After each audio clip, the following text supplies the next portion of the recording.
Greetings from Oklahoma. Oh, where are you in Oklahoma? In Oklahoma City. Yep, Deer Creek Antlers.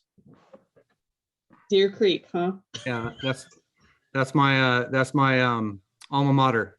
I think they're a 6A school now. They were a 3A school when I was there. Did you play sport? Did you play sports when you were in school? All of them. The only sport I didn't do was wrestling. I did football. Deer Creek, I played basketball, tennis, soccer, football, baseball. Dang, when did you have time for anything else, dude? And then theater. and then yeah, we lived right. My window of my house growing up framed Mercy Hospital. So that rotating cross just was like my permanent screensaver in my upstairs bedroom. And then we lived off 150th. And then I went to, we have a lot of connections here. Back in the day, went to City Church, which actually got blown sideways in the OKC bombing back in the day. Oof. Yeah. Dang. Yeah. A lot of memories in OKC. Yeah. So what do you miss the most about Oklahoma? Be nice now. What do I miss the most? I believe it or not, this is crazy. I miss the storms. I miss the weather. Like, I used to, the sunsets, in OKC specifically. I lived in Tulsa for years too, but OKC, I just remember, anytime it stormed, those crazy summer storms. Oh, I know those clouds. I would watch the clouds. This is before the internet existed, but this is before everyone was living on their phones, right? Mm-hmm. I didn't have a cell phone. So my version of TikTok was just watching storms in Oklahoma City.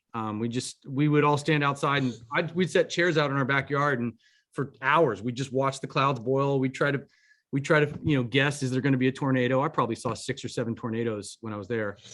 Yeah, that sounds like pretty much what we do all the time, except for now we take pictures of it on our phone. Yeah, we take pictures. My friend was a storm chaser. Yeah. So every now and then he'd convince me to hop in the car, and we're idiots. We're 16 years old chasing tornadoes in a Geo Metro. It was a disaster.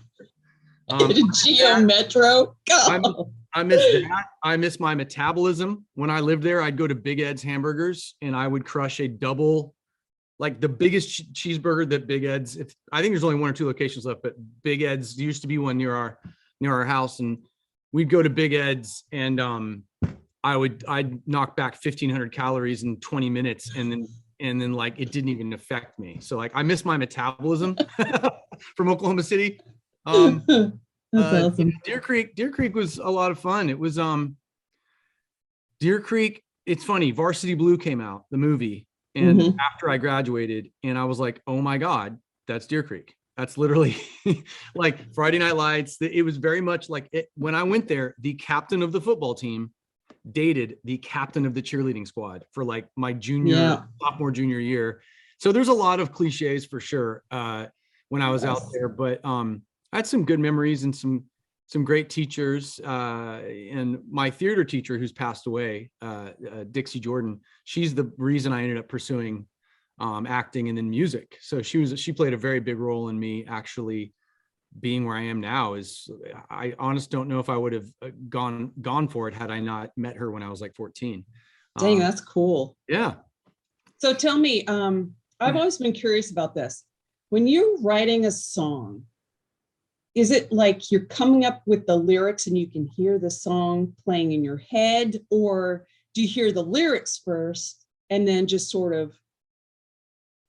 I usually hear you hear the melody first. The melody first, okay. Your melody, and then you if you're lucky enough, you might have a lyric. You might have a line coupled with it, but more often than not, you're farming for really innovative, unique melodies, and then you're filling in the lyrics to that. You're just so good at it, man. It's amazing to me how good you are at coming up with a melody. I was sitting here the whole time whistling that song. It's stuck in my head. Of course, that's what I do for a living, but I just love your new single, Someday. It's such a great song. Thank you so much. Thanks for playing it. Yeah, that one I wrote in Thailand, of all places. That one, pretty much the whole chorus, the lyric that you hear now is pretty much, I mean, that was one of the rare instances in which I heard the melody and I heard the chorus lyric at the same time. So I had the chorus pretty much written in one kind of stroke. It really depends on the type of music that you're writing. For pop music, it's usually melody first, and then maybe a concept. I lived in Nashville for a couple of years though, and that's when my career started in Nashville. And they're very much, it's about finding the concept first. It's like, they don't want to even pick up a guitar until they know what they're talking about. And so when I write country music, I wrote last year Thomas Rhett's Beer Can't Fix. I wrote that. And then I co-wrote Champagne Nights, which is a Lady A single from earlier this year. Both of those started with the concept. Country music, you want to start with the title of the song in hand. So it really depends on what type of music you're doing. Whether or not you need, or what order of events takes place. What's your favorite kind of music to write? Country sessions are probably up there with my favorite, because they're so lighthearted and stress-free and just fun. And with country, there's a frame, there's a sandbox that you can't kind of exit, right? You can only go so far within the sandbox in country music. I'm not even going to ask what's in the sandbox, but yeah, well, okay. It's I'll tell you, it's love, heartbreak, cheating, beer, Jesus, Jack Daniels. I mean, it's pickups. I mean, I'm not trying to like oversimplify it, but like there are definitely, listen to the top 40 in country music and you will see reoccurring themes for most of the top 40. Mm-hmm. It's finding a new way to say it. The beauty of country music is, I mean, growing up in Oklahoma, I spent 21 years there. Life really is that simple. Where I lived out, which is, on basically the border of, we were out near Piedmont. Mm-hmm. And in between, like, I was kind of in no man's land. We were in between like PC North and like Deer Creek District. But like, I looked at a map the other day to remind myself where we lived. And I was like, where are you? Like, we're closer to Piedmont than anything else. And the thing to do at Deer Creek, at least, I don't know if it's this way now, but growing up, again, this is we had friends that had the internet, you know what I mean? Mm-hmm. I'm not that old. I had guys in my neighborhood that had the internet and we played video games and stuff, but it wasn't like it is now where you go home and you play Fortnite with a bunch of people from different countries, right. We'd go home and like on the weekends, they'd throw field parties out, in between where I lived in Deer Creek proper, the school, somebody would break a lock on a fence and drive out to the middle of the field where cops didn't see you and circle up a bunch of pickup trucks. And then somebody would bring beer and music and the rest is history. And, and it was very simple. My friends in the summer were the job that I wanted. When I went to Deer Creek, the summer job to get was baling hay because it paid the best. And you would come back completely ripped. You like guys who baled hay in the summer would come back on the football field in 2 days or whatnot and just destroy everybody because you're so strong from doing that all summer. Getting paid to work out. Huh? Yeah, you're getting paid to work out. And so country music is very befitting of it's simple in nature and it only covers, a dozen or so topics, predominantly because that's the beauty of it. It's simple and it's simple life. So who's the best person pop music wise that you were able to work with? Paul McCartney, by far. That had to be completely surreal. I can't even imagine what that was like. Yeah, I mean, it was definitely surreal. I've had the pleasure of working with a lot of my heroes. U2, I produced the last two U2 albums, Peter Gabriel. I've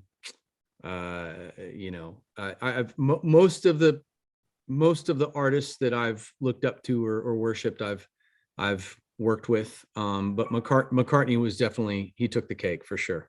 It was just like incredible. Got to play on all the Beatles instruments that he still owns. Wow. And then I worked with him actually here in the studio right after I bought this place. So he was the best. He was by far the most just impressive. But a lot of artists are impressive for different reasons. Beyonce is always astounding. Adele is always astounding. I'm surprised by people's talent every day. Louis Capaldi. I just did a bunch of songs with Louis Capaldi last week. He is amazing. He really is. Last 2-3 weeks, we've worked a bunch, and he starts singing, and it's just like, you believe it. He's just got a gift. I'm really excited to see your show tomorrow night. I've got the code to come to Malibu. Awesome. And see the show. So I'm really excited.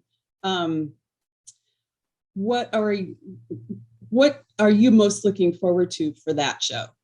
So we're doing a concert live from Malibu on momenthouse.com. Go to Moment House, one word, momenthouse.com/OneRepublic. It's a global virtual concert where we've spent a ton of time and a ton of money and a ton of just blood, sweat, and tears getting this thing together, because so many of our shows this year got canceled because of COVID protocols and all that. So we're going to do a world tour in 2022. But for 2021, we didn't have the opportunity to do that. And this is the best way to do it. I mean, we're treating this like a music video, like a 17 song long version of the music video. We've got drones, we've got half a dozen cameras, we've got half an orchestra, we got 50 people on crew. And it's basically like almost a television special. And we're going to do all of our most well-known hits, from Apologize and Stop and Stare, Secrets, Good Life, Counting Stars, I Lived, you name it.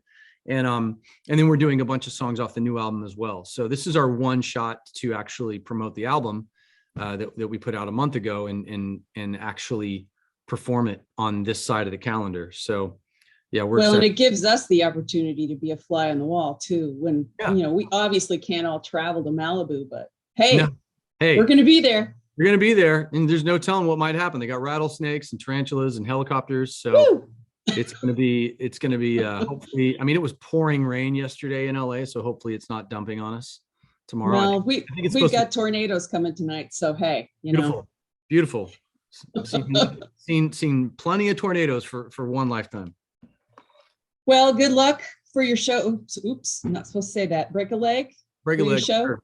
And thank you, for taking time to talk to us little peons here in Oklahoma City for KISS FM, which is where we are. It's the only place to be. KISS. That's right. Love it. Thanks for playing us.